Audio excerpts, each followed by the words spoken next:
gestion des talents, c'est une préoccupation de plus en plus banale, courante dans les entreprises aujourd'hui. Alors l'ouvrage essaye de montrer pourquoi c'est une préoccupation actuelle, qu'est-ce qu'on met dedans, cette gestion des talents, qu'est-ce que c'est qu'un talent, et aussi quelles sont les pratiques, mais aussi les limites des pratiques de gestion des talents.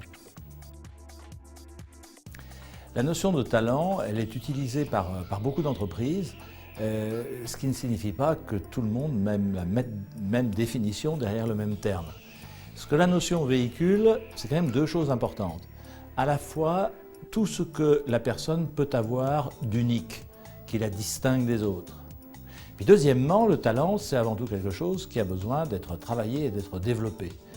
Donc je trouve que la notion des talents rompt avec la notion traditionnelle de compétence que l'on avait ces 20 dernières années, parce qu'une compétence, ça se définit et je peux mesurer tout le monde sur la même compétence.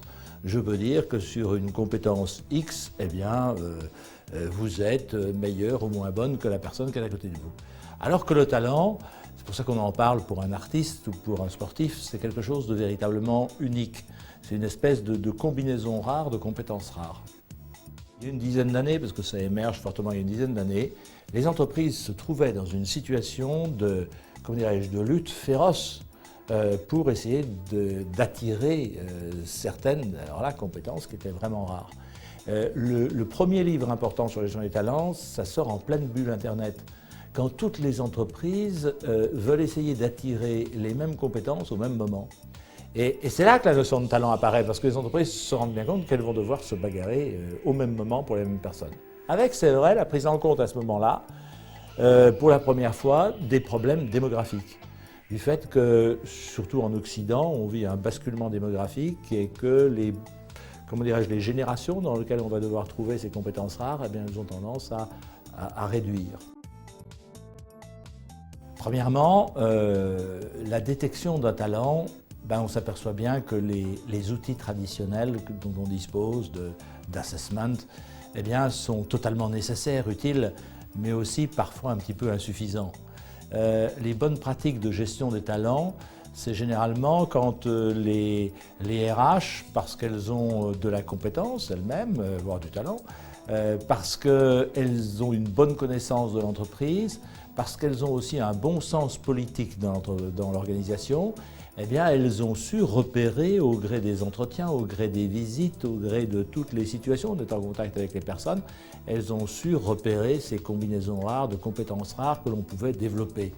Donc je pense que les RH, elles peuvent vraiment montrer, pour cette gestion des talents, eh bien, leur professionnalisme dans la connaissance des personnes et la connaissance de l'autre. Il est certain que si je veux pratiquer la gestion des talents au niveau d'une entreprise, eh bien, ça redonne du poids au centre, c'est-à-dire à la fonction centralisée. Tout bon patron de pays ou de division n'a aucun intérêt à voir partir ses talents. Donc si on veut avoir une gestion des talents qui optimise l'utilisation de ces talents dans l'entreprise, on est bien obligé d'avoir une pratique qui soit centralisée. Et ça peut rompre avec les pratiques de ces dernières années. Une des limites de la notion du talent, c'est d'être tellement centré sur la personne, avec ce qu'elle a d'unique, c'est ce que je disais tout à l'heure, il est bien certain que le risque, c'est pas simplement d'avoir des gens excellents, c'est encore faut-il qu'ils aient la capacité de travailler avec d'autres. Si vous avez une équipe de football avec uniquement des talents et des stars, ça ne fait pas forcément une bonne équipe. Ça fait un ensemble de stars, mais ça ne fait pas une équipe. Et je pense que ça, c'est une grande limite. Plus on met l'accent sur ce qui est unique et individuel et lié à une personne, plus on peut avoir de difficultés à les faire fonctionner avec les autres. Mais en faisant toujours bien attention à ce que les deux soient en phase et en cohérence, c'est-à-dire à ne pas abandonner des problématiques classiques de gestion des ressources humaines au profit de gestion des talents, ou réciproquement. Le talent, c'est du don, mais c'est quand même beaucoup de travail. Une des grandes difficultés aujourd'hui pour les générations nouvelles qui arrivent sur le marché du travail, c'est qu'elles n'ont pas forcément cette expérience de la vie collective qu'attendent les entreprises. Autrement dit, on a vécu énormément de choses différentes. On a une très grande expérience, très large. Le seul problème, c'est que quand vous êtes dans une entreprise, vous ne savez pas combien de temps vous allez y rester. Autrement dit, même si chacun d'entre vous, mais enfin c'était vrai à ma génération, quand on commence à travailler, on se dit quand même dans cette espèce d'entreprise d'idiot, dès que je trouve quelque chose de mieux, je pars. Tout le monde a toujours pensé ça. Le problème, c'est que parfois, 20 ans plus tard, on y est encore.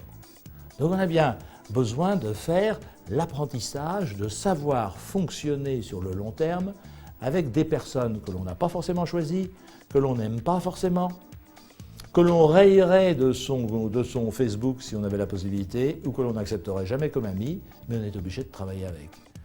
Et il me semble qu'une école, fonctionner, vivre dans une école, ça doit apporter ça, c'est-à-dire apprendre à fonctionner avec des gens avec lesquels je ne passerai pas forcément un week-end.